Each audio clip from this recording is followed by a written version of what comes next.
Hi there, I know it's been a while and I'm sorry and I miss you, so I'm really glad to see you here again with me. And first things first, if you are watching this video, you must be following two reasons.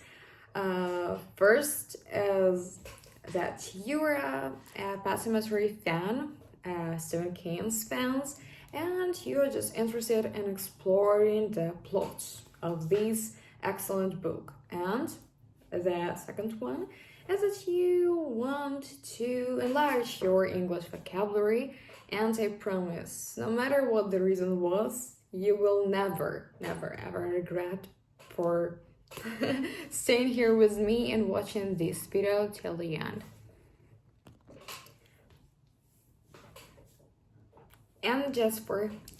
And for my Stephen King fans, Pet Sematary, I have recently read this book.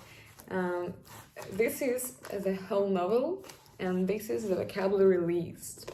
So yes, kinda read everything.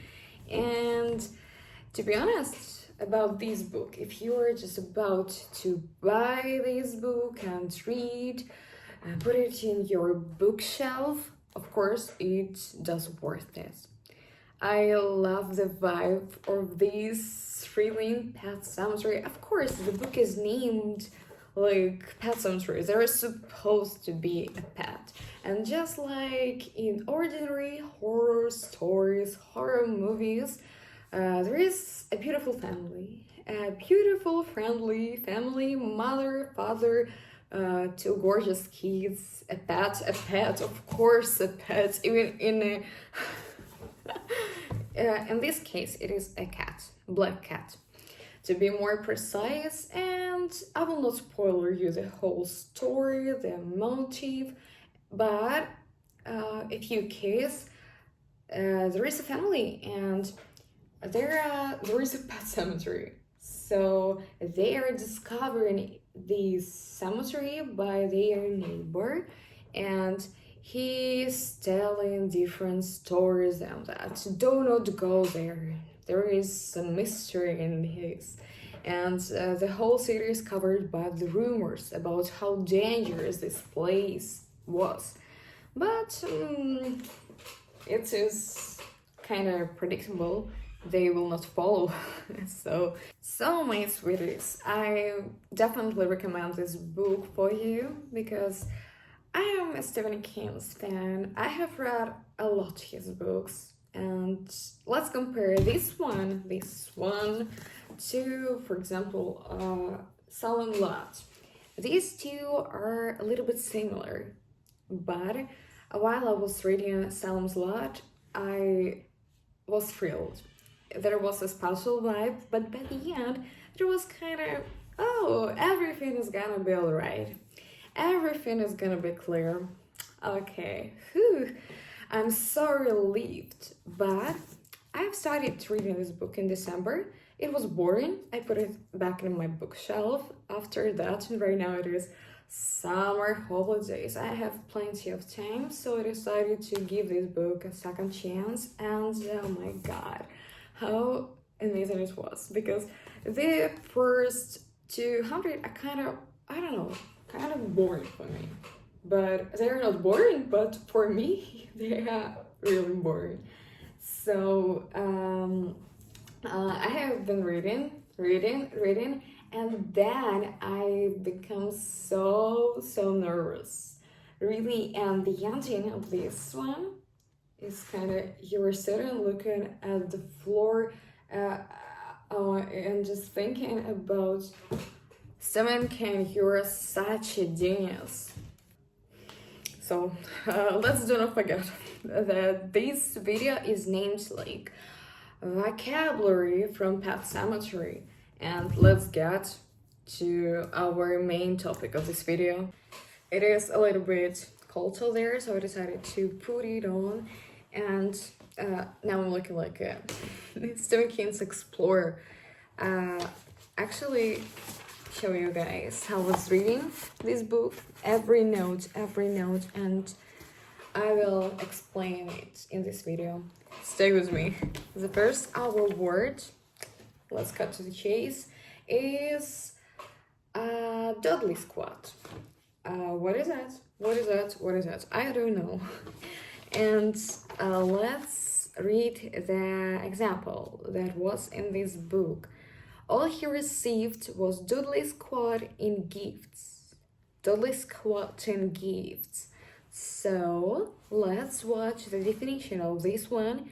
And it is like a small amount worth of something. So if we'll translate or kind of interpret this, I will say all he received was nothing in gifts. So he received no gifts. Beautiful one. I like it.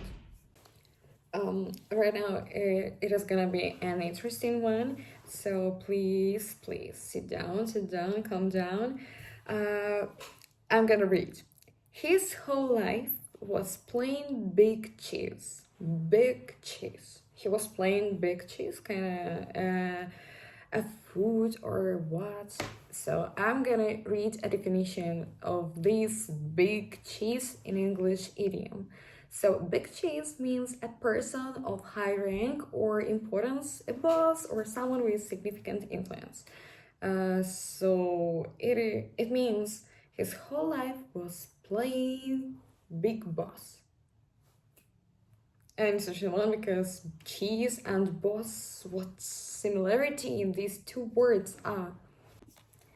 So if there is someone who is bossy, pretentious, and is telling everyone what to do, what to put in this and this, you can easily say that he is playing big cheese, but to be honest, it is more annoying than worth attention. And killing two birds with one stone.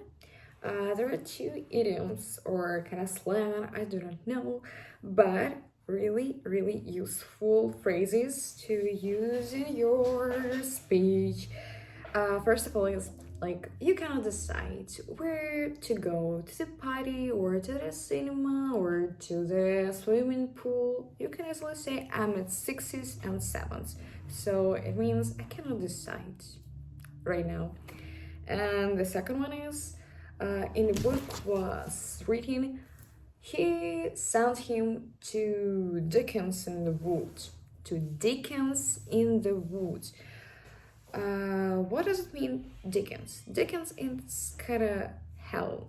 So to the hell. He sent him to the hell in the woods. Just like how beautiful 7K is writing. Oh my god. I am a little bit shocked because this word I found even in Cambridge Dictionary. C1. So let's read the example. People were screaming and running helter-skelter down the steps to escape the flames.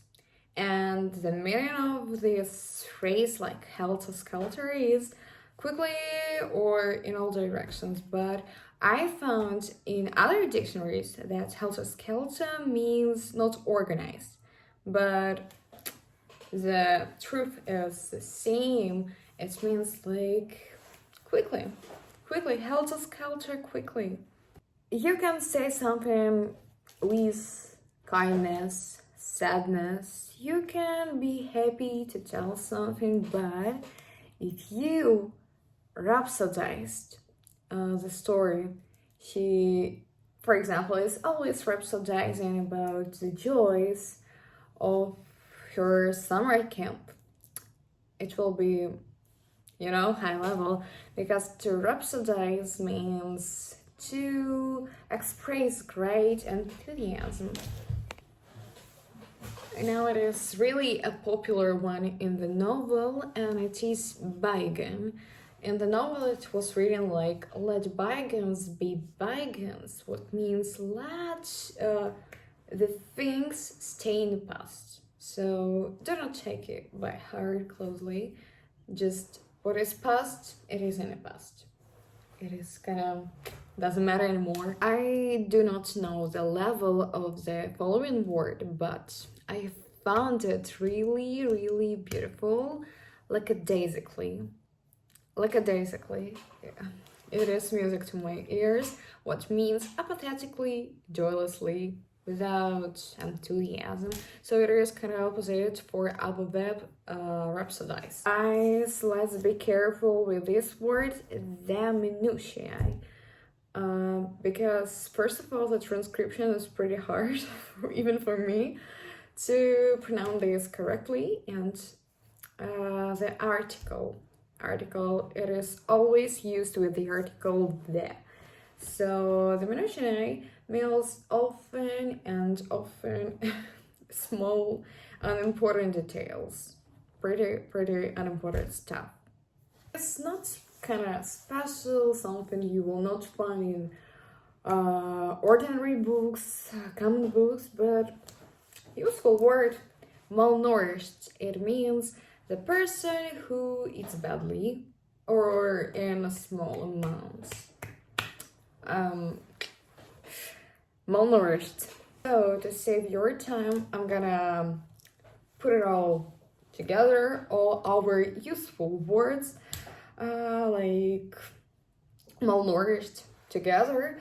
So non-sectarian, it means something, it is an adjective, so it is used when we are talking about something common. For example, non-sectarian lifestyle, it is the lifestyle of citizen, or non-sectarian uniform, the uniform of most people, something like that. The next one is convalescent. It means the person who was probably ill and now he is on recovery. The next one is fumigated. In the era of COVID-19, this was the most popular word, fumigated. It means we use antiseptic and on everything in our room. The last one, resplendent in gold, or resplendent in brown, in blue. It means that the place, for example, resplendent in gold. So the place is with gold shades. Everybody knows the cartoon Inside Out, and one of the possible synonyms of this word is a jigsaw. So a jigsaw is something really challenging. You cannot make stuff out of it. So, for example, this math test was quite a jigsaw. It was pretty hard to us. The last our word for today is a goal. Who is a goal? And how predictable it is. It is a thief. But what kind of thief? We are talking about Pet Sematary. There is a cemetery, so of course there is supposed to be a goal. It is a thief, but in a cemetery. So the person who has stolen something in a cemetery, but in our case, in Pet Sematary. But a little bit spoiler, there are no goals in this story. It is just a comparison. So that's all for today. Thank you very much for watching this video. I know it was useful for you, and you enlarged your vocabulary. So I hope and I know I will see you soon in the next video. Bye bye. Love you guys very much. Toodles.